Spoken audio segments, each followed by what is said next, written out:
I'm Zibby Owens, and you're listening to the Webby-nominated podcast, Moms Don't Have Time to Read Books. This episode has been sponsored by Lauren Gabrielson, which is a women's wear brand that creates elevated essentials for the modern women's wardrobe. The collection is entirely designed and produced in Brooklyn, New York.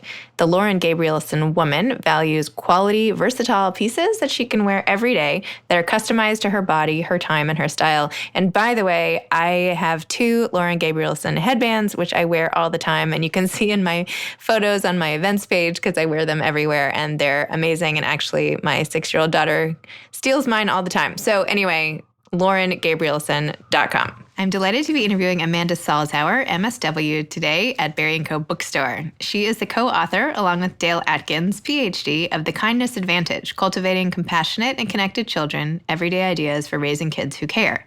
Amanda is a social worker who's worked in both clinics and private practice. She has a master's in social work and currently lives in Riverdale with her 3 children, where she's actively involved in the community. Dale, by the way, has authored 7 books and is a frequent sought-after guest speaker and TV expert, and she's the one who co-wrote the book with Amanda. Amanda currently maintains a private practice in New York and Connecticut. So welcome, Amanda, to Moms Don't Have Time to Read Books. Thank you. I'm so excited to be here. Thanks for having me. Of course, and thanks to everybody at Berry & Co. Bookstore in Sag Harbor today, and thanks again to Taylor Roseberry for hosting. It's so much fun. Thanks. Okay, so here's a short bio for people who don't know about Amanda, who, by the way, co-wrote this book with her aunt, Dr. Dale Atkins. Amanda has her MSW. She's the co-author of The Kindness Advantage, Cultivating Compassionate and Connected Children, Everyday Ideas for Raising Kids Who Care. Amanda is a social worker who has worked in both clinics and private practice. She has a master's degree in social work from NYU, yeah, and is a graduate of Dartmouth. She currently lives in Riverdale, New York with her 3 children, where she is actively involved in her community. I won't read much about Dale, but Dale, her aunt, is a licensed psychologist with 40-plus years of experience as a relationship expert who focuses on families, wellness, managing stress, and living a balanced, meaningful life. Dale is the author of 7 other books and has contributed to many publications and is such a sought-after guest speaker that she is on the Today Show right now. So that is why she is not here. I said to Amanda, abandon this event and go on the Today Show, but she was nice enough to still come. I don't know that they really wanted me. I think they wanted Dale, but that's okay. I don't know. I would have snuck on there if I were you. But anyway, welcome. Thank you. So can you please tell everyone what your book, The Kindness Advantage, is about and what inspired you to write it? Absolutely. So like most projects, it was quite a journey. Dale and I started writing the book about 6 years ago. And at that time, Dale had been giving a lot of talks about raising charitable children. So when we started the project, that was kind of our focus, about how to encourage parents and grandparents to raise charitable and compassionate children. One of the first things we did was interview people who we knew or knew of who we viewed as extremely charitable. And what we found is that a lot of these people had common characteristics. They were very accepting of other people. They were really committed to things that were important to them. They had tremendous empathy for others. And since we saw so many of those traits coming up over and over again, we thought, you know what, maybe there's a shift in focus here. So we took the 10 kind of most common characteristics that we saw and made those into what we call our 10 fundamentals of kindness. And we shifted a little bit to help, through the book, give parents and grandparents the skills and tools to raise kids who are kind, who are empathic towards others, and who are connected in the world. And what I thought was so great about your book, because there are lots of books that try to teach certain skills, but this was such a hands-on book. So you have all the theory and philosophy behind everything, but then you have here's what you can do on Tuesday. And it's very actionable. So that was, as a mom of 4, it's super helpful to have things that you can actually go do. So yeah, and for us, you're welcome. Thank you for noticing that. And I think that was really an important piece of it for us, too. I have, as you said, 3 kids. Dale has 2 grown kids and 6 grandchildren. And, having experience being in practice, the goal is to give people something concrete to do and not just kind of talk about the philosophy. Right. Excellent. I wish you were my therapist, but maybe I'll be coming to see you now. I need more. No, I'm kidding. So we'll talk after. Okay. Why is kindness even important? Why should we care about being kind? There's so many reasons. First of all, it's a way for us to connect with other people. Being kind kind of gives us the space to be aware of what's going on for another person, what they might need, and through our actions to connect with them. In addition, there are physiological reasons that kindness is important. I don't know if anybody's heard of this phenomenon called the helper's high, right? So if we do something kind for another person, it releases endorphins, the feel-good chemicals. It makes us feel good. And it makes us want to do more acts of kindness for other people. Interestingly, if you even observe an act of kindness, you get that benefit as well. So the idea that through acts of kindness, we can all kind of change our brain chemistry is pretty phenomenal. Yeah. So, I mean, there's so many reasons kindness is important, but those are the top ones in my opinion.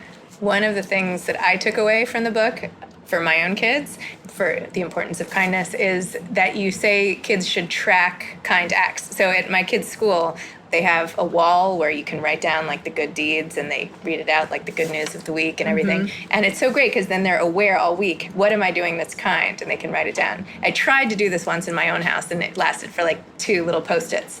But what are some good ways to track acts of kindness? Because I feel like bringing kids' attention, as you said, is just so key to the whole thing. Totally. I think there are a lot of different ways. I really do like the, tracking it. I think so many of us as parents have been, either read about in other parenting books or through our pediatricians have been given tools to do behavior modification charts. So if you think of it sort of in the same vein, this is a behavior modification chart. And if you have little kids, let them decorate a chart, put it up on the refrigerator or the bulletin board, wherever you do things. And either you record the acts of kindness yourself, or say to them, hey, I noticed, you saw the dog's bowl was empty and you filled it with water. That was really kind, and put something up on the chart. So I think that's a terrific way. I think the other thing that's really important for us as parents is to catch our kids being kind, right? It's not something we want to be jamming down their throats, like they're going to buck against that a little bit. But if you noticed something, bring it up, tell them.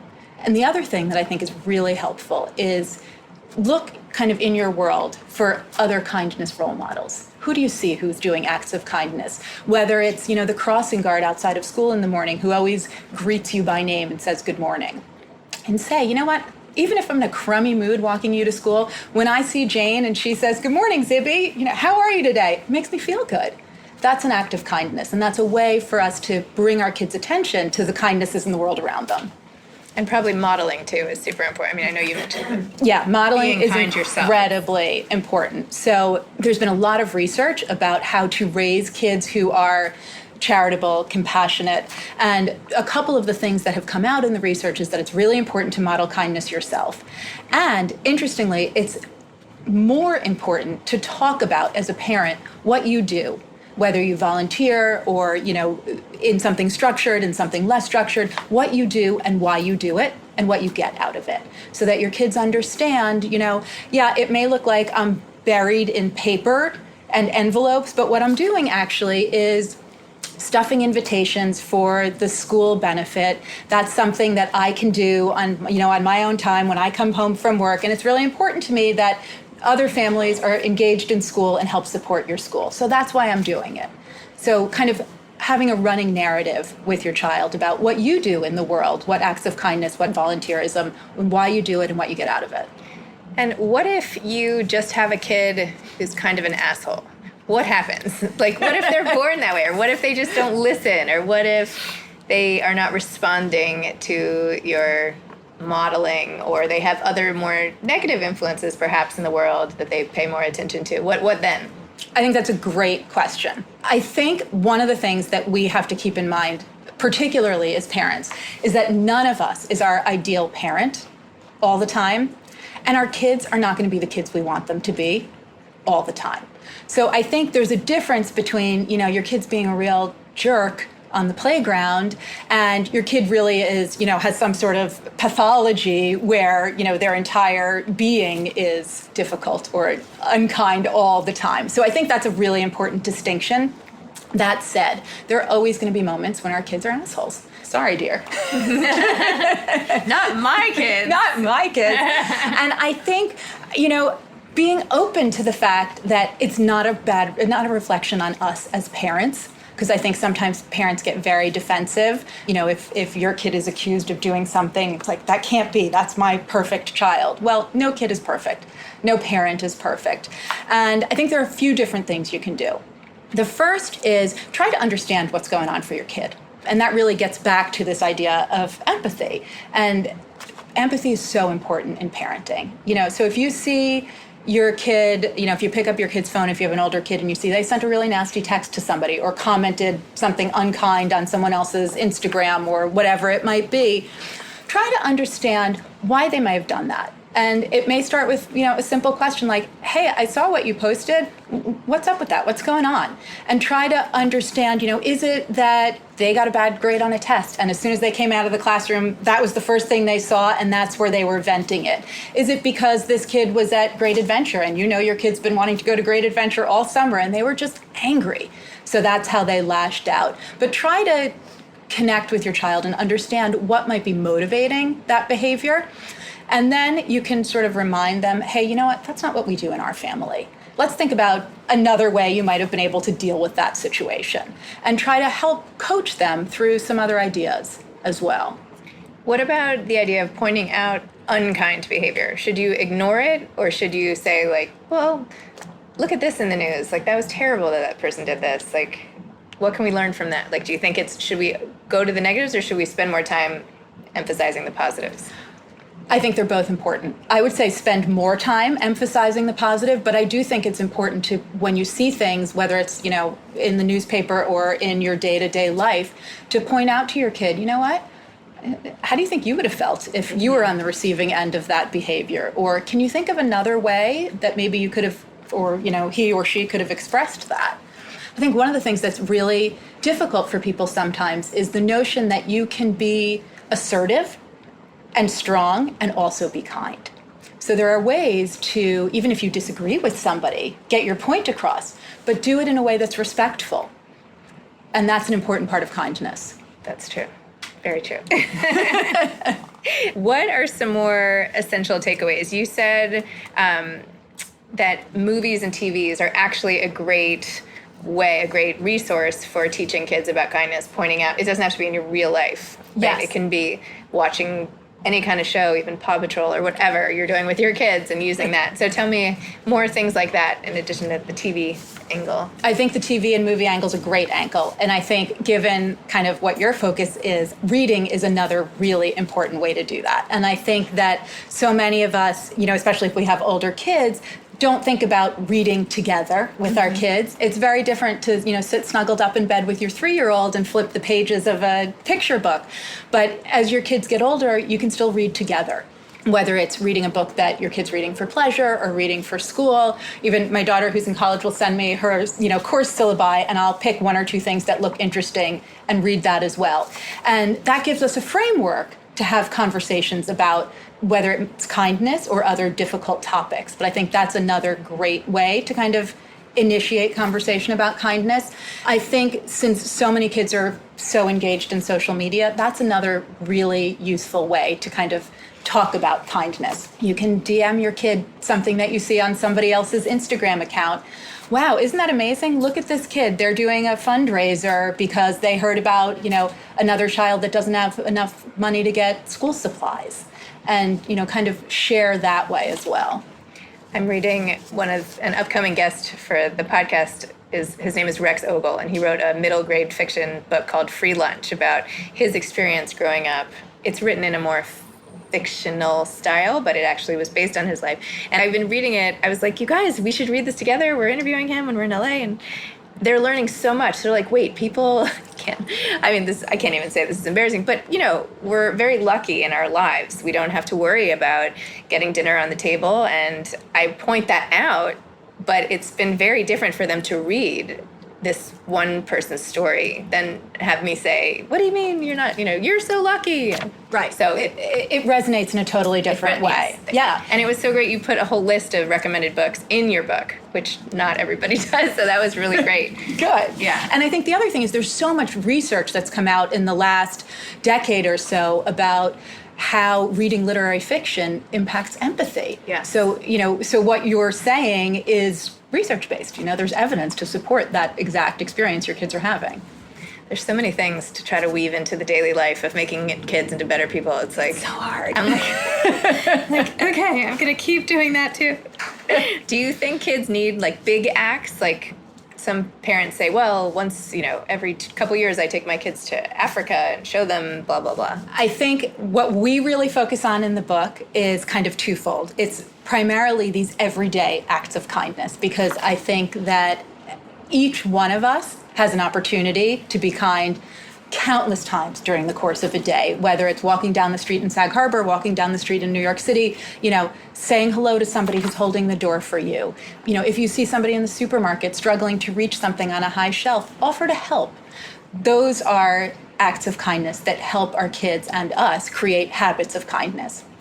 Don't get me wrong. If your kid is incredibly passionate about saving the elephants, and that's where they're leading, and you end up taking them to Africa to see them and support them, that's a totally different story. But I think that we don't have to think about these grand acts. And I think that sometimes we get bogged down in the idea that we do, and I don't think that's what it's about.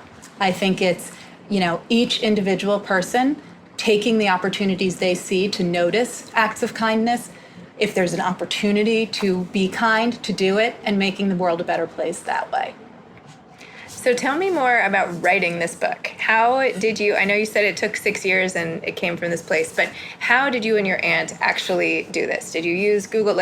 Take me through the whole thing, even as you changed it. Just where do you like to write? Yeah. Had you written more before this? Did you like writing?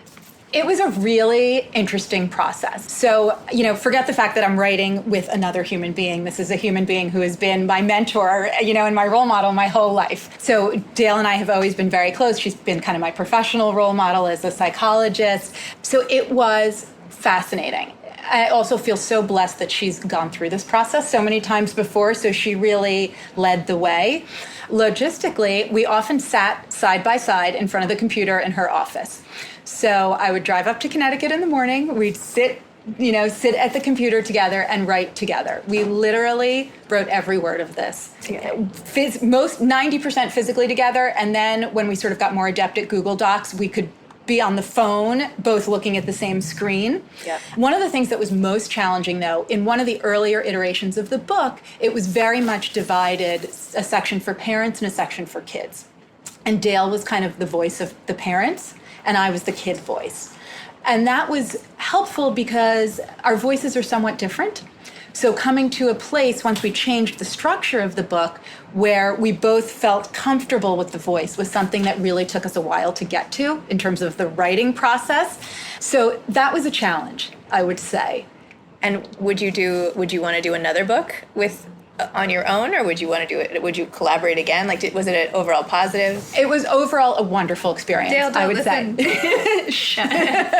No, overall it was a fabulous experience, and I think that since we finished the book, we've written quite a few articles together. Mm-hmm. So the process has become much more streamlined and much more comfortable.